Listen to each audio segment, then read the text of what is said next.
Hello सुप्रभात दोस्तों, निमी technical classes में आप सभी का हार्दिक स्वागत है। दोस्तों जैसा कि आपको पता है कि यूपीपीसीएल 26/10/2016 के पेपर का हम एनालाइज कर रहे हैं और उस एनालाइज का ये सेकेंड एपिसोड है जिसमें क्वेश्चन नंबर 26 से हम इस क्लास को स्टार्ट करेंगे। तो चलिए अपने इस सेशन को हम आगे बढ़ाते हैं और हर रोज की तरह आज भी आपके लिए मोटिवेशन की वो 4 लाइनें हैं।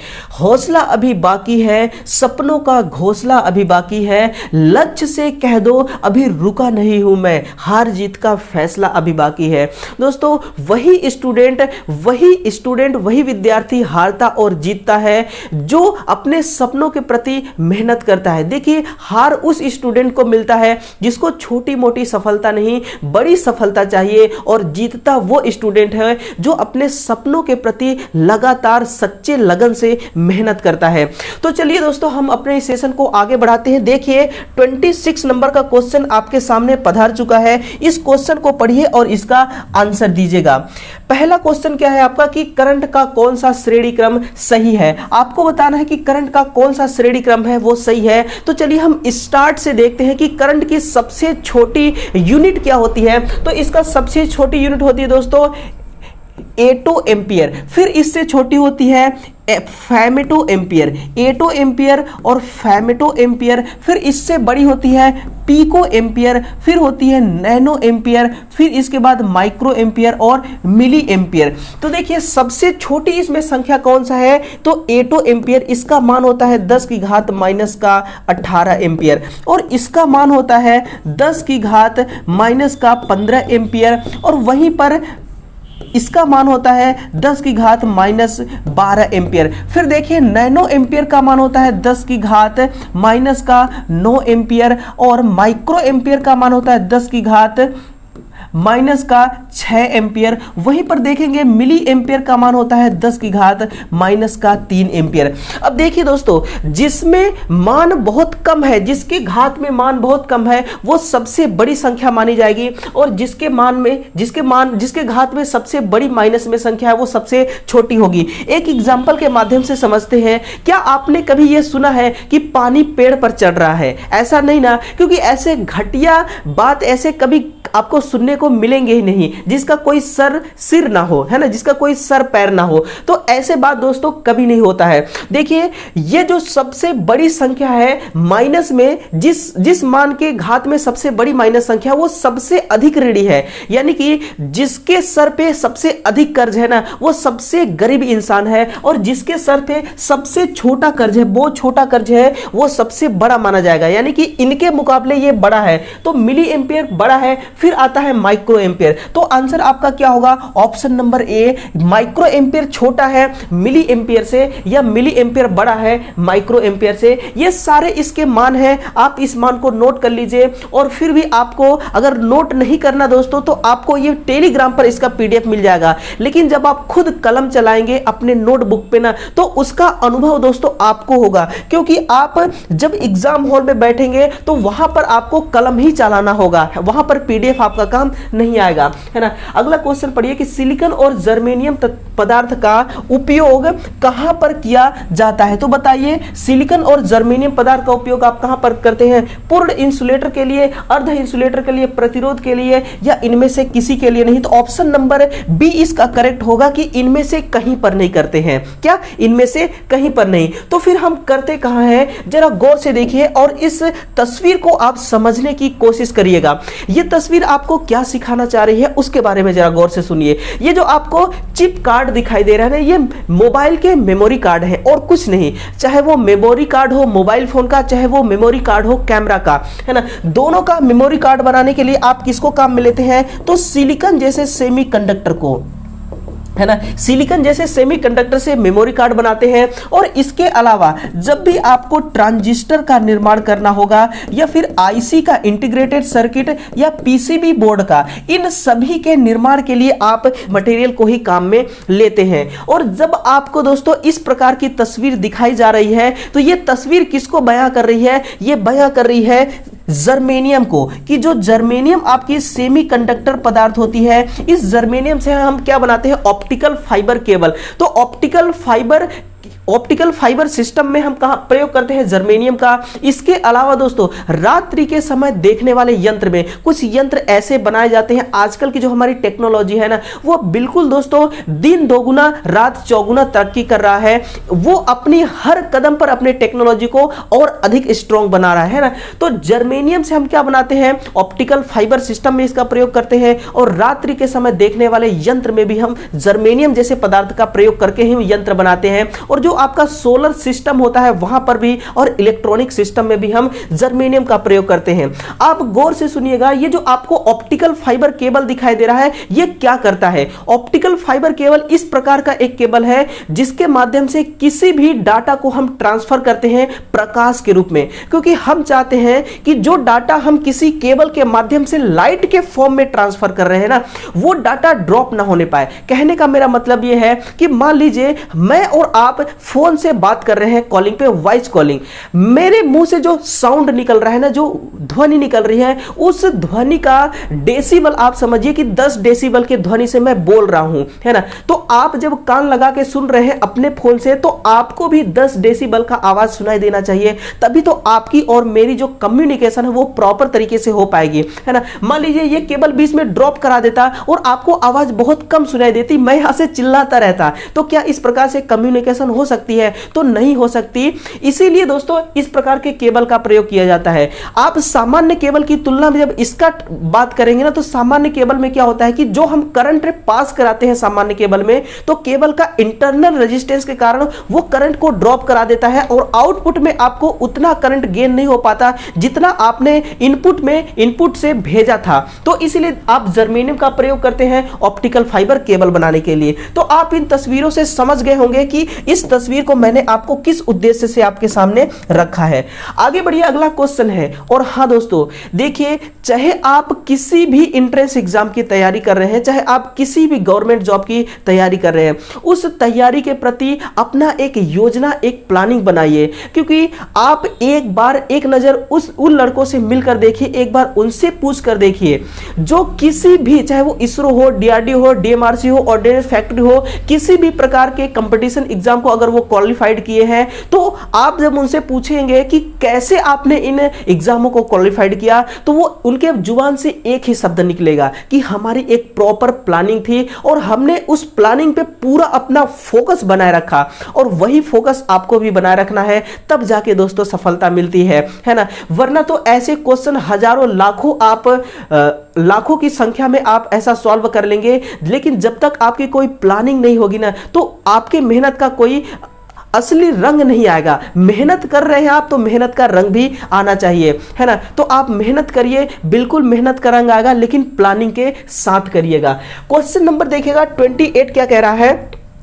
28 क्वेश्चन है कि 2 किलो ओम प्रतिरोध किस दर के बराबर होता है ना। 2 किलो ओम का जो प्रतिरोध है ये किस दर के बराबर होता है।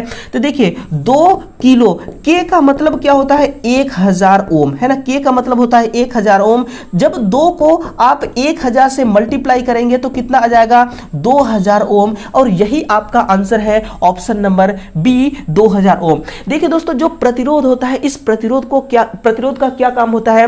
प्रतिरोध का काम होता है करंट को ड्रॉप कराना, है ना। ये क्या करता है, करंट को कंट्रोल करता है। करंट का कंट्रोल कौन करता है, तो इसका कंट्रोल करने वाला युक्ति है प्रतिरोध, है ना। प्रतिरोध क्या करता है, करंट को कंट्रोल करता है। अगर करंट को कंट्रोल करना है तो आप प्रतिरोध लगा दीजिए, लेकिन आपको यहां पर बात क्या ध्यान में रखना है कि जो आपकी प्रतिरोध होती है ना, इस प्रतिरोध की अगर यूनिट के बारे में पूछा जाए कि इसकी यूनिट क्या होती है, तब तो इसकी यूनिट ओम होती है, लेकिन इसकी जो पावर होती है, जिसको आप क्या कहते हैं दक्षता या क्षमता, वो वाट में होती है। किस में होती है, वाट में होती है। प्रतिरोध की यूनिट होती है ओम में, और पावर या क्षमता इसकी होती है वाट में, और इसका काम क्या होता है करंट को कंट्रोल करना। और प्रतिरोध दोस्तों मोटर को सेल्फ स्टार्ट बनाने के लिए भी काम में आता है। स्प्लिट फेज, सिंगल फेज की जो मोटर होती है उसमें हम रेजिस्टेंस के प्रयोग द्वारा हम मोटर को सेल्फ स्टार्ट बनाते हैं। तो ये कुछ इंपॉर्टेंट पॉइंट था जो मैं आपके सामने नोट कर दिया। अब आप भी अपने नोटबुक में इसको उतार लीजिएगा। गलत बिजली का कनेक्शन से आपको क्या असर हो सकता है, कुल ऊर्जा में कमी आ जाएगी, प्रतिरोध में वृद्धि हो जाएगी, तापमान में वृद्धि हो जाएगी। सारे बात सही है, है। फाइनल आंसर क्या होगा? ऑप्शन नंबर डी इसका करेक्ट आंसर होगा। आपको फिर एक तस्वीर से रूबरू कराना चाहूंगा। देखिएगा इस तस्वीर, ये आपको क्या बताना चाह रही है? ये जो तस्वीर है ये आपको ये सिखा रही है कि कभी भी आप गलत कनेक्शन अगर कर देते हैं तो क्या दुष्परिणाम आपको भुगतने को पड़ सकता है। सारा सर्किट जलकर राख हो जाएगा, बहुत भयानक स्पार्किंग होगी। हो सकता है कि जो टेक्नीशियन या इलेक्ट्रीशियन इसके आसपास वर्कआउट कर रहा होगा, अपना ड्यूटी निभा रहा होगा, अपना दायित्व निभा रहा होगा, उसको बहुत बड़े खतरा का सामना करना पड़ सकता है। इसलिए जब भी आप एक इलेक्ट्रीशियन है, जब भी आप कनेक्शन करें तो उस कनेक्शन को चालू करने से यानी सप्लाई देने से पहले आप प्रॉपर तरीके से चेक कर लें कि जो आपका कनेक्शन है वो कहीं फेज और न्यूट्रल के साथ आपस में टच तो नहीं हो गया है, कहीं फेज ग्राउंड के साथ तो टच नहीं हो गया है। तो इसके लिए आपको समझना होगा दोस्तों कि ये जो महत्वपूर्ण छोटे छोटे पॉइंट है ना, एक इलेक्ट्रीशियन या टेक्नीशियन के लिए जानना बहुत ही जरूरी होता है। आप भी एक टेक्नीशियन बनने जा रहे हैं और आपको ये सब चीज मालूम होना चाहिए। प्रेरण मोटर निम्नलिखित पर कार्य करती है, ये केवल सूची पर ही कार्य कर लेती है। बहुत ही इजी क्वेश्चन पूछ लिया था यूपीपीसीएल वाले ने। ऐसे दोस्तों वन लाइनर क्वेश्चन कहलाते हैं और जो वन लाइनर क्वेश्चन है ये क्या आपके फेवर में खड़े होते हैं, आपको सफलता हासिल दिलाने में। अल्टरनेटर में चुंबकीय क्षेत्र निम्नलिखित में बनता है, किसमें बनता है? तो ये रोटर में बनता है। किसमें दोस्तों? रोटर में। रोटर में क्या होता है?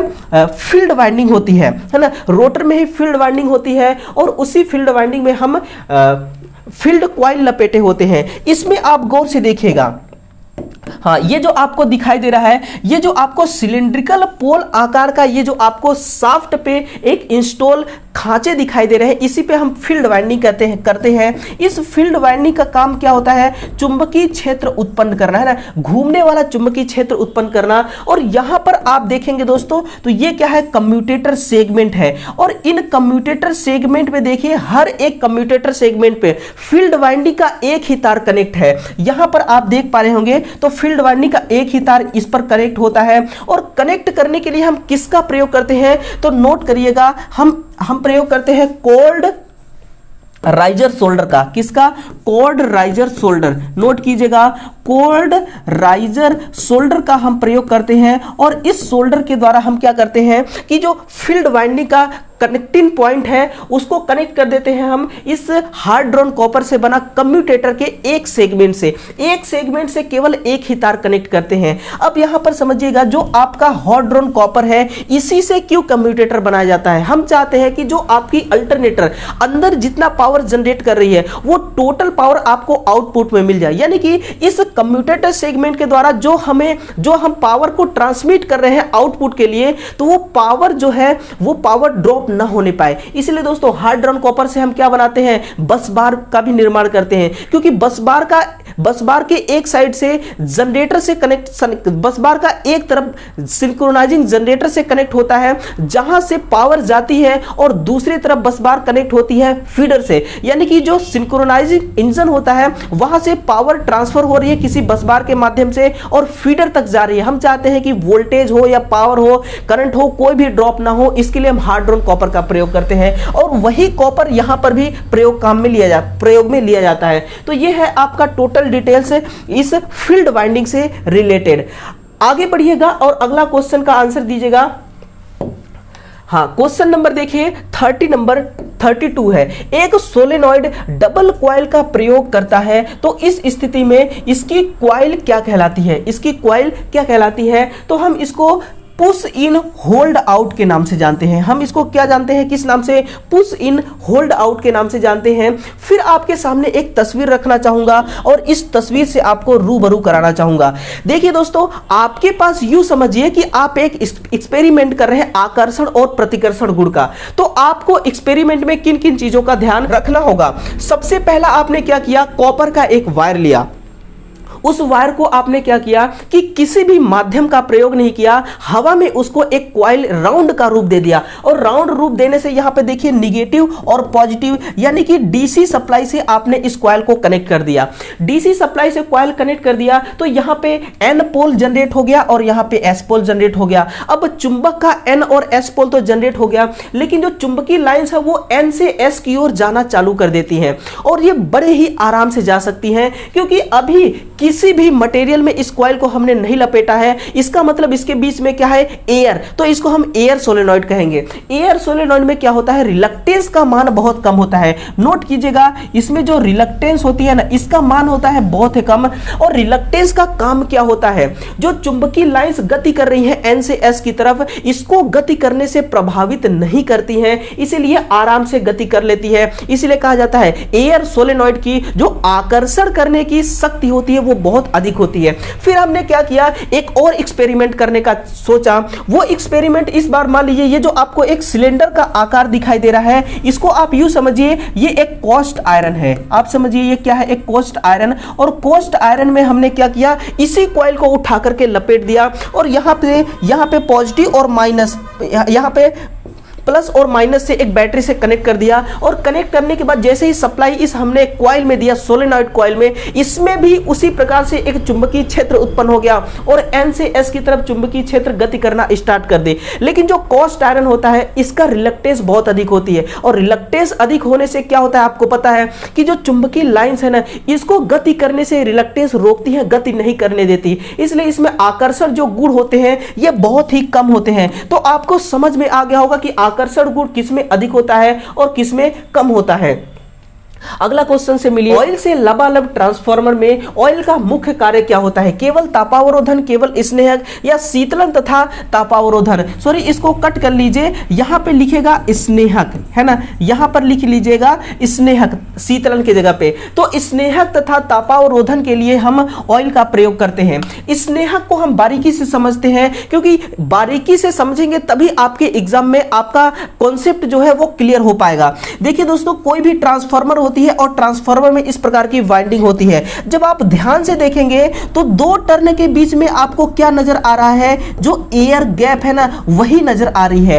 एयर गैप से क्या नुकसान होता है, जब भी ट्रांसफार्मर को आप लोड से कनेक्ट करेंगे तो लोड से कनेक्ट करने के दरमियान जो एयर गैप है, एयर गैप वाला वाइब्रेशन करने लगेगा आपका ये कॉइल। और वाइब्रेशन को कौन रोकता है, स्नेहक। वहीं पर तेल क्या काम करता है, तापावरोधन, मतलब कि शीतलन, है ना। तो शीतलन किसको प्रोवाइड कराता है, ये वाइंडिंग को शीतलन और वाइंडिंग को वाइब्रेशन से बचाती है आपकी खनिज तेल, है ना। ये जो ऑयल होती है ये किस प्रकार की ऑयल है, तो लिखेगा ये एक प्रकार की खनिज तेल है। कौन सी तेल है, खनिज तेल, जिसको हम नेफ्था ऑयल कहते हैं। नोट कीजिएगा, जिसको हम किस नाम से जानते हैं, नेफ्था ऑयल, खनिज तेल के नाम से हम इसको जानते हैं। इस तेल को किस श्रेणी में रखा गया है, तो नोट कीजिएगा, इसको हम ग्रेड बी की श्रेणी में रखते हैं। किस श्रेणी में, ग्रेड बी प्रकार का ये खनिज ऑयल है, जिसका 140 डिग्री सेंटीग्रेड ये क्या है, ये इसका फायर पॉइंट है। इससे अधिक टेम्परेचर पे ये बर्न हो जाएगी, है ना। इसके अंदर जो स्नेहक और तापावरोधन का गुण है वो पूरी तरह से समाप्त हो जाएगा। तो ग्रेड बी प्रकार का तेल है, 140 डिग्री सेल्सियस इसका क्या है, इसका यूं समझिए मेल्टिंग पॉइंट इसका है।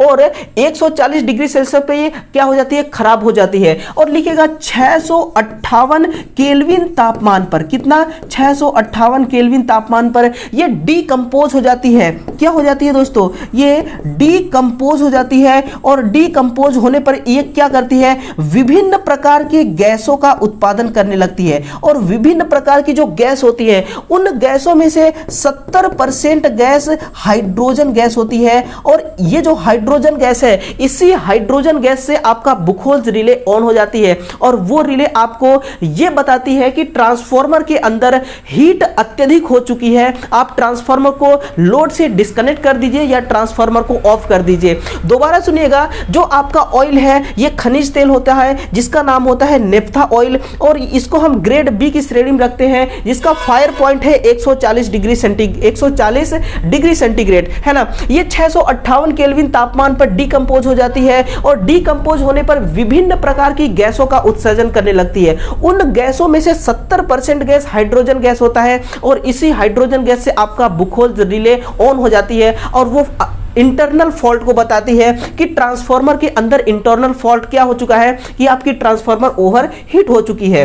अगला क्वेश्चन देखिए दोस्तों, ध्यान दीजिएगा, अभी पढ़ते समय किसी का भी आपका फोन आए ना तो बिल्कुल आप उस फोन को इग्नोर करिए। ध्यान दीजिएगा दोस्तों, चाहे वो फोन आपके गर्लफ्रेंड का ही क्यों ना हो, अगर गलत टाइम पे फोन आता है तो वो आपके लिए एक बुरी बला है। क्या है दोस्तों, आपके लिए एक बुरी बला है, क्योंकि आप अभी उस काम पे लगे हैं, उस काम को कर रहे हैं जो आपको सफलता की ओर आगे बढ़ाएगा, सफलता की ओर लेकर जाएगा। आप जो अभी काम कर रहे हैं ना, वो काम कभी भी आपको पीछे की तरफ नहीं ले जाएगी भले ही एक ही कदम आगे, लेकिन आगे की तरफ ले जाएगी। इसलिए अनवांटेज फोन्स को आप इग्नोर करना सीखें, है ना, और अपना फोकस लगाएं इन क्वेश्चनों पर। क्वेश्चन पढ़िए, सार्वत्रिक मोटर की चाल में बदलाव कैसे किया जा सकता है? तो ब्रूस लीड का कनेक्शन बदलकर। अगर आपसे पूछा जाए कि ब्रूस लीड का कनेक्शन बदलेंगे तो कौन सी वाइंडिंग में बदलाव होगा, तो लिखेगा फील्ड कनेक्शन में बदलाव हो जाता है। और फील्ड कनेक्शन में जैसे ही बदलाव होगा तो आपका जो मोटर है ना, घूमने की दिशा को तुरंत ही ये रिवर्स कर लेगी। अगला क्वेश्चन है कि धात्विक चालक में विद्युत करंट के बहाव का कारण क्या है? तो इसका बहाव का कारण है दोस्तों, जैसा कि आपको पता भी है, बहुत ही इजी क्वेश्चन है, मुक्त इलेक्ट्रॉन। लेकिन इसमें कुछ और मैं मिर्च मसाला ऐड करके लाया हूं, उस मिर्च मसाले का भी टेस्ट आपको जरूर चखाता हूं। देखिए, मुक्त इलेक्ट्रॉन है, इसका अगर पूछे खोज किसने किया था तो नोट कीजिएगा, जे थॉमसन ने। किसने दोस्तों? जे थॉमसन नामक एक वैज्ञानिक थे, उन्होंने इसका खोज किया था। मुक्त इलेक्ट्रॉन में किस प्रकार का आवेश होता है? तो -1.602 गुणे 10 की घात -19 कूलाम का इसके अंदर चार्ज होता है। लेकिन आपको क्या ध्यान रखना होगा, पॉजिट्रॉन के बारे में सुनिए, इसके बारे में कुछ नई जानकारी आपको देता हूं। जो पॉजिट्रॉन है, इसमें पॉजिटिव आवेश होता है, चार्ज बिल्कुल मुक्त इलेक्ट्रॉन के जैसे ही होता है, +1.602 गुणे 10 की घात माइनस का 19 कूलाम। कितना? 10 घात माइनस का 19 कूलाम चार्ज होता है, लेकिन पॉजिटिव में होता है। अगर पूछे इसका खोज किसने किया था तो नोट कीजिएगा, कॉर्ड डी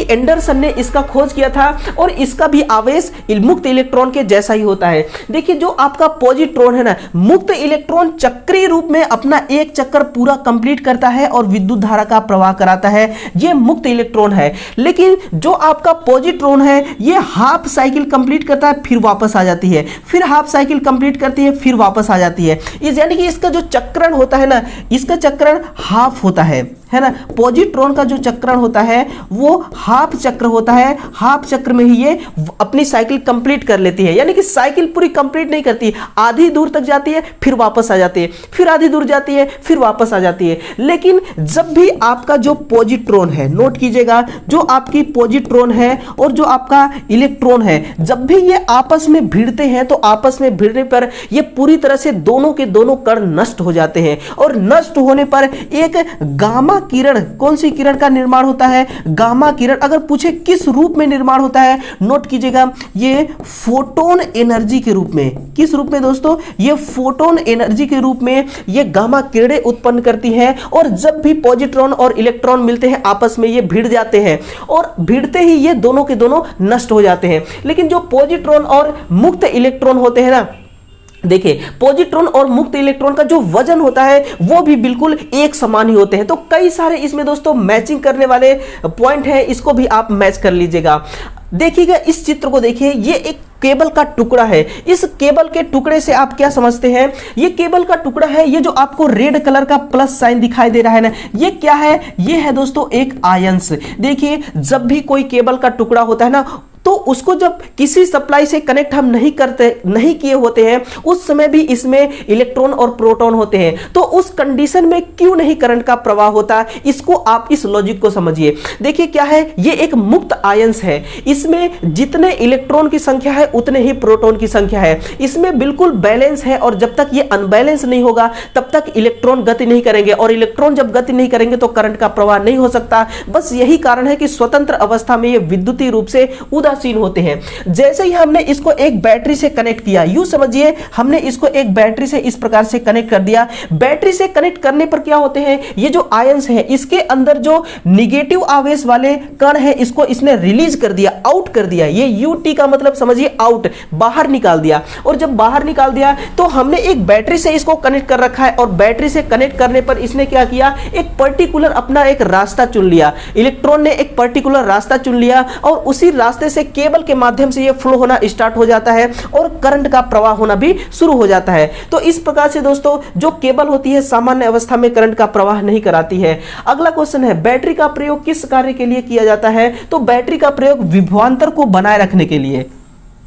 किसके लिए? विभवांतर को बनाए रखने के लिए। अगर आपसे पूछा जाए कि जो आपकी बैटरी है ये किस प्रकार के एलिमेंट है, तो नोट कीजिएगा ये एक्टिव एलिमेंट होती है।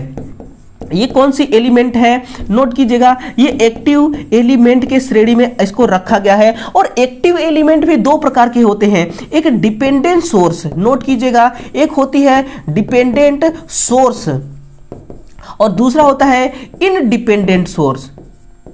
जो दूसरा है इंडिपेंडेंट सोर्स के अंतर्गत इसको रखा गया है। तो जो इंडिपेंडेंट सोर्स है ना, यही होती है बैटरी। ये बैटरी की श्रेणी में आती है, सॉरी ये बैटरी होती है जो इंडिपेंडेंस की श्रेणी में आती है। और इसके अलावा चाहे आपका इन्वर्टर हो, क्या चाहे आपका इन्वर्टर हो, वोल्टेज सोर्स हो, करंट सोर्स हो, वो सब के सब क्या है, इंडिपेंडेंट सोर्स। क्योंकि ये एक प्रकार का वोल्टेज सोर्स है बैटरी और इससे हम आउटपुट ले सकते हैं और हमें ये लगातार अनंत टाइम तक, कहने का मतलब जब तक बैटरी में विभवांतर उपस्थित रहेगा तब तक ये हमें वोल्टेज प्रदान या करंट प्रदान लोड के लिए करता रहेगा। इसलिए हम इसको इंडिपेंडेंट सोर्स के अंतर्गत रखते हैं। इसका आंसर क्या है? ऑप्शन नंबर बी इसका करेक्ट आंसर है।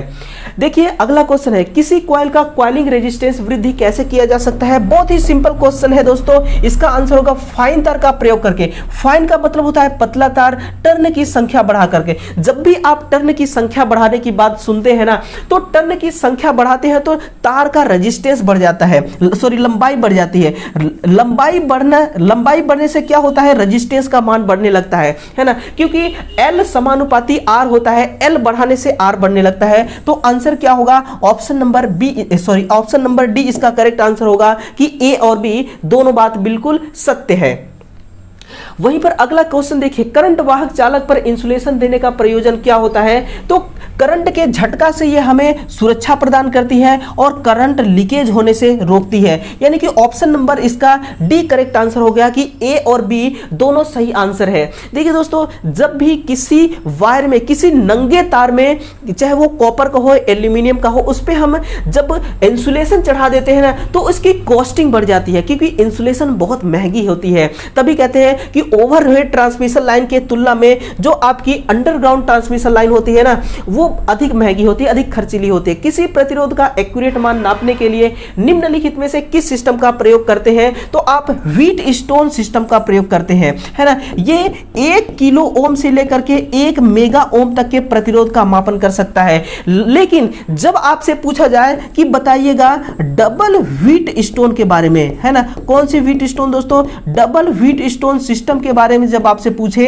कि ये कितने ओम तक के प्रतिरोध का मापन कर सकती है, तो लिखेगा 0.1 से लेकर के 1 ओम तक के प्रतिरोध का मापन कौन कर सकता है? Double wheat stone system. लेकिन दोनों के दोनों ये अज्ञात मान के प्रतिरोध को मापते हैं। किस प्रतिरोध को ये मापेंगे? किसी परिपथ में अज्ञात प्रतिरोध को ये माप सकते हैं, वो भी यथार्थ मान को मापते हैं। वहीं पर लॉरेंटस सिस्टम का प्रयोग ये भी प्रतिरोध ही मापता है, लेकिन ये किसी सर्किट के निरपेक्ष प्रतिरोध को मापता है। किस प्रतिरोध को दोस्तों? निरपेक्ष मान वाली प्रतिरोध को। कई दफा एग्जाम में पूछा गया है कि लॉरेंटस सिस्टम द्वारा आप अज्ञात प्रतिरोध को मापते हैं, निम्न मान के प्रतिरोध को मापते हैं, उच्च मान के या निरपेक्ष प्रतिरोध को मापते हैं। तो बिल्कुल पूरे कॉन्फिडेंस के साथ आप आंसर दीजिएगा कि निरपेक्ष मान को। चालकत्व को किस रूप में अभिव्यक्त किया जाता है? एक ऐसा क्वेश्चन आपके सामने यूपीपीसीएल वालों ने दिया है ना, हर स्टूडेंट के, यानी कि कई सारे स्टूडेंट के मन में एक कंफ्यूजन रहता है चालकता और चालकत्व को लेकर के। तो बिल्कुल आसान भाषा में मैं आपको बताता हूं, वो कंफ्यूजन बिल्कुल दूर हो जाएगी। देखिए दोस्तों, एक होता है चालकत्व, नोट कीजिएगा, एक होता है चालकत्व जिसको हम इंग्लिश में कहते हैं कंडक्टेंस। इसको इंग्लिश में क्या कहते हैं, इसको इंग्लिश में हम कंडक्टेंस कहते हैं। और दूसरी होती है चालकता, इसको इंग्लिश में हम कहते हैं कंडक्टिविटी, इसको इंग्लिश में हम कहते हैं कंडक्टिविटी। तो कंडक्टिविटी का इसका होता है महो या महो प्रति मीटर होती है इसकी यूनिट, और कंडक्टेंस की यूनिट होती है महो, है ना, महो या फिर साइमन। नोट कीजिएगा, महो या साइमन ये चालकत्व की होती है जिसको इंग्लिश में कंडक्टेंस कहते हैं, और चालकता की महो प्रति मीटर होती है जिसको इंग्लिश में कंडक्टिविटी कहते हैं। तो आंसर क्या होगा, ऑप्शन नंबर इसका सी सही आंसर होगा। अब ये कंफ्यूजन कभी भी आपको नहीं आना चाहिए, है ना, चालकत्व और चालकता में। और दोनों का काम क्या है, करंट को सपोर्ट करना। करंट अगर आगे प्रवाहित हो रही है तो उसको ये सपोर्ट करती है। अगला क्वेश्चन देखिएगा, जब भी कोई इंसुलेटेड केबल सड़क क्रॉस करती है तब क्या होना चाहिए, चालक में कंड्यूट में बिछाया जाना चाहिए, है ना। सड़क क्रॉस करते हुए इंसुलेटेड केबल को कंड्यूट में बिछा करके उसको सड़क पार करवाना चाहिए, है ना। कितना गजब का क्वेश्चन है। एक कंड्यूट पाइप का आप प्रयोग करेंगे, फिर कंड्यूट पाइप की सहायता से आप उस केबल को सड़क पार करवाएंगे। निम्नलिखित विकल्पों में से कुचालकता पदार्थ है, कुचालक पदार्थ कौन सी है, तो ये सिंपल सी है दोस्तों, कागज है ना। देखिए, सोना में 74% चालकता होती है, तांबा में 97% चालकता होती है, जर्मन सिल्वर में 16% क्या होती है, चालकता होती है ना। तो ये चालकता इसमें है, तो ये इंसुलेटर तो हो नहीं सकता है, इंसुलेटर कागज ही है। अब कौन सा ऐसा एविडेंस है, कौन सा ऐसा प्रूफ है जो कागज को इंसुलेटर प्रूफ करती है, तो इसको हम कहते हैं डैश, है ना, डाई इलेक्ट्रिक स्ट्रेंथ। इसका होता है 1 से लेकर के 10 किलोवोल्ट प्रति mm डाई इलेक्ट्रिक स्ट्रेंथ होती है। ये किसकी होती है, कागज की होती है। और इस कागज का प्रयोग हम किसी माध्यम के रूप में कहां करते हैं, कैपेसिटर में करते हैं। तो बड़ा ही इजी सवाल था, बहुत ही इंटरेस्टिंग सवाल भी था। समांतर में चल रहे ट्रांसफॉर्मर किस आधार पर भार का सहभाजन करेंगे, तो प्रति इकाई इंपीडेंस, प्रति इकाई इंपीडेंस के रूप में लोड का सहभाजन, यानी लोड को आपस में ये शेयर करते हैं। अगला क्वेश्चन देखिएगा, निम्नलिखित के कारण बंद लूप नियंत्रण से मूलतः अलग होते हैं। ये होते हैं दोस्तों आपका फीडबैक, इसको हम क्या कहते हैं, फीडबैक। चलिए हम क्यों ना समझते हैं इस फीडबैक को एक नेटवर्क के माध्यम से। ये जो आपको फिगर दिखाई दे रहा है, इस फिगर के माध्यम से आप समझिए कि फीडबैक किसको कहते हैं। यहां पर इसको आप मान लीजिए दोस्तों एक इंजन है, ये क्या है, एक एसी जनरेटर है। इस एसी जनरेटर को हम 415 वोल्ट की एसी सप्लाई से ऑन करते हैं। यहां पर इनपुट सिग्नल है, ये है वोल्टेज सोर्स। ये जो इनपुट सिग्नल बहुत ही कम अमाउंट वाले इनपुट सिग्नल दिखाई दे रही है। ये एक इंजन है, इंजन को हमने इनपुट सप्लाई दिया, एम्पलीफायर के थ्रू ये आउटपुट देता है ना। आउटपुट मान लीजिए ये 50 किलोवाट का ये पावर जनरेट करके हमें आउटपुट में दिया। अब इसी आउटपुट में हम क्या लगा देते हैं, यहां पर एक सेंसर लगा देते हैं। ये सेंसर आउटपुट को सेंस करता है, और सेंस करने के बाद यहां पर एक फीडबैक नेटवर्क यानी फीडबैक सर्किट लगा हुआ है। इस सर्किट को ये सेंसर फीडबैक भेजती है, और ये फीडबैक सर्किट दोबारा कहां भेज देती है, इसी इंजन को। तो इंजन को टाइम टू टाइम ये अपडेट मिलता रहता है कि जो मैं आउटपुट दे रहा हूं वो कितना आउटपुट दे रहा हूं। इसकी क्षमता 50 किलोवाट है, तो क्या इंजन 50 किलोवाट की पावर आउटपुट में दे पा रही है या नहीं दे पा रही है, इसका जानकारी इसको पल पल की खबर मिल रही है। किसके माध्यम से, सेंसर के माध्यम से। यही जो आपका पूरा सर्किट है ना, कहने का मतलब है कि किसी भी युक्ति से जो आपको आउटपुट प्राप्त होता है, उस आउटपुट का कुछ अंश किसी फीडबैक सर्किट के द्वारा इनपुट में दोबारा दे देना, वही कहलाती है आपकी फीडबैक, है ना। निश्चित है आप समझ पाएंगे होंगे, क्योंकि आप भी एक टेक्निकल स्टूडेंट हैं, है ना। टेक्निकल वर्ड को आप कैप्चर करना बहुत अच्छी तरह से सीख चुके होंगे। एकल कला के संदर्भ में किस किस्म के संधारित्र को प्राथमिकता दिया जाता है, यह होता है दोस्तों आपका इलेक्ट्रोलाइटिक संधारित्र। इलेक्ट्रोलाइटिक संधारित्र क्या करता है, सिंगल फेज मोटर को सेल्फ स्टार्ट बनाती है। ये क्या करती है, केवल सिंगल फेज मोटर को सेल्फ स्टार्ट बनाती है। ये कुल 3 प्रकार के होते हैं, नोट कीजिएगा। सबसे पहला होता है टैंटलम कैपेसिटर। कौन सी दोस्तों, टैंटलम कैपेसिटर। दूसरी होती है नायोबियम। कौन सी दूसरी होती है, नायोबियम कैपेसिटर। वहीं पर तीसरी होती है जिसको हम कहते हैं एल्यूमिनियम। हम क्या कहते हैं तीसरे को, एल्यूमिनियम। तो ये 3 प्रकार के कैपेसिटर हैं जो इलेक्ट्रोलाइटिक कैपेसिटर। इस कैपेसिटर की लाइफ टाइम बहुत ही कम होती है, इतना ध्यान दीजिएगा। कागज कैपेसिटर जो है, इसको प्रयोग हम कहां पे करते हैं, टीवी तथा रेडियो में। यानी कि इलेक्ट्रॉनिक सर्किट में हम इसको काम में लेते हैं, और दूसरी कागज कैपेसिटर को हम सिंगल फेज की मोटर, जो स्थायी कैपेसिटर मोटर जो सीलिंग फैन को ऑन करती है, वहां पर भी हम कागज कैपेसिटर काम में लेते हैं। अब ब्रेक कैपेसिटर को कहां काम में लेते हैं? उच्च फ्रीक्वेंसी वाले परिपथ में। कहां पर दोस्तों? जिस परिपथ में फ्रीक्वेंसी का मान कैसा हो, उच्च हो, वहीं पर हम अब्रक कैपेसिटर को काम में लेते हैं, और हम इसको काम कहीं में नहीं लेते। देखिएगा, जो कैपेसिटर का वर्गीकरण किया जाता है ना, उसका वर्गीकरण दोस्तों उसके माध्यम के आधार पर किया जाता है। अगर माध्यम कागज है तो वो कागज कैपेसिटर, माध्यम हवा है तो वायु कैपेसिटर, माध्यम सेरेमिक है तो सेरेमिक कैपेसिटर, इलेक्ट्रोलाइटिक है तो इलेक्ट्रोलाइटिक कैपेसिटर।